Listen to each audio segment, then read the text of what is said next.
Nädalavahetusel 18. kuni 19. juunil toimus Ruti õppeväljakul Viru Maleva lahingkompanii väljaõppe, milles osalesid kogenud kaitseliitlased, aga ka värskelt liitunud uued liikmed.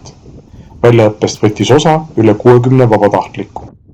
Vanad kompanii olijad said siis proovida R20, teha mõned laskeharjutused ja värskelt liitujad, mõned naiskodukaitsjad ja noored kotkad tütred. Esimesel päeval siis tegime maastikuõpet, maskeerimist, liikumisviisid, õppisime relva, nii AK-4 kui R20. Kõik said proovida Javelini simulaatorit.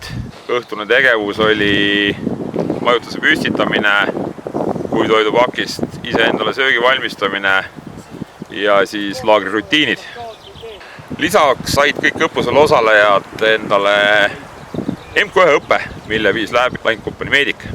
Viimasel 3 kuul on Malevaga liitunud palju uusi liikmeid, kellest mitmed said sellel nädalavahetusel oma esimesed kogemused väljaõppes. Ühinesin Kaitseliiduga sellepärast, et maailmas on olukord nagu ta on ja kahjuks omal ajal jäi ajateenistuses käimata, nii et sellest tuligi väga lihtsalt see otsus. Kuidas meeldib, kuidas hakkama saate?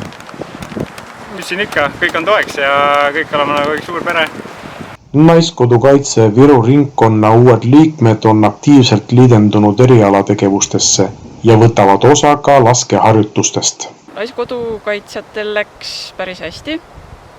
Alguses uued liikmed kartsid, eriti just laskmist, aga algul ei saanud vedama, nüüd ei saanud pidama, et väga rahule jäid. Neile meeldis. Mis uutele tulijatele veel meeldis? Meditsiini osas, kuidas kutti panna ja ma arvan, et relva puhastamine meeldib neile ka väga.